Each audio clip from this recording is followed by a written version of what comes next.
Amy Neville lost her 14-year-old son, Alexander, to fentanyl poisoning, and she joins us now. Amy, good to see you. Thank you for joining us. Will you just tell us about Alexander and what happened surrounding his poisoning?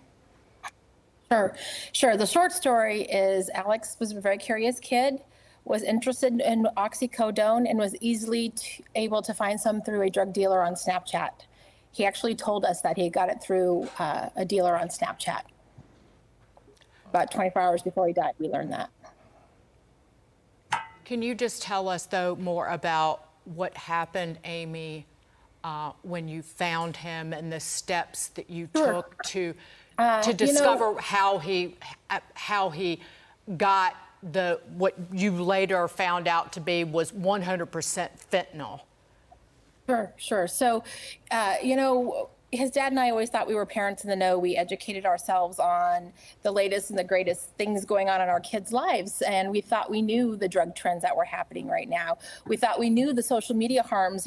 We were trained to look, you're trained to look for bullies and sexual predators on these platforms. And those are just the tip of the iceberg. And so, unfortunately, we learned the hard way when I found Alex on his bedroom floor. Lifeless. And that was the day we learned about fentanyl. And shortly after that, we thought it was this unique one-off situation. And the more parents we talked to in our same place, Snapchat kept coming up over and over and over again. Every time I meet a new family, Snapchat was involved. So tell me about the lawsuit. This is about Snapchat pushing drugs on kids through their platform and making sure they'll stop the use of the drug trade on their app?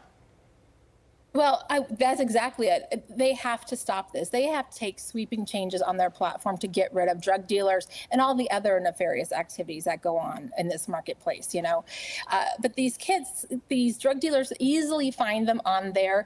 They groom our kids. I travel the country. I do quarterly listening sessions with teens.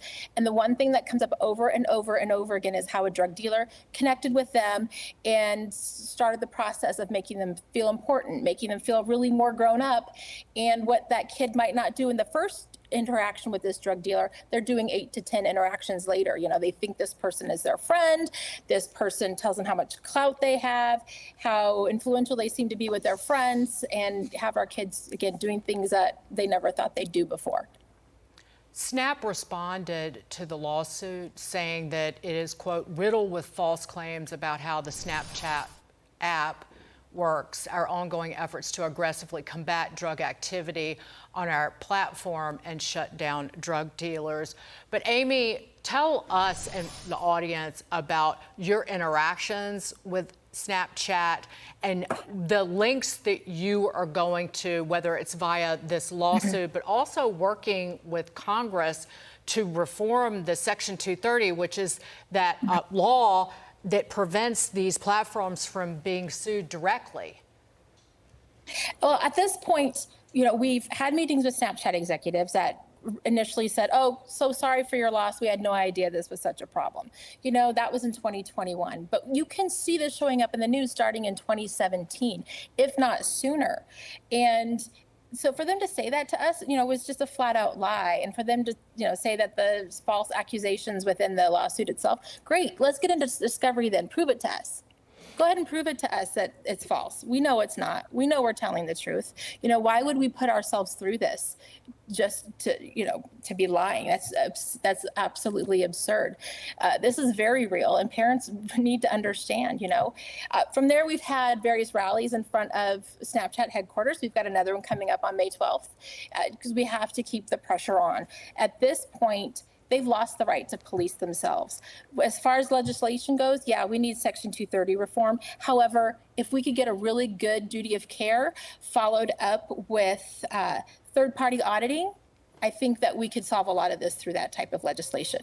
Amy, I don't know how you get up and function after you lose a child, and to take this tragedy and turn it into a movement to protect other kids. I commend you for that, and God bless you, and we're sorry for your loss. Thank you. And Amy, thank you. We have to do it. And Amy, we pray for you and every family who has lost, particularly a child and a loved one, to fentanyl poisoning.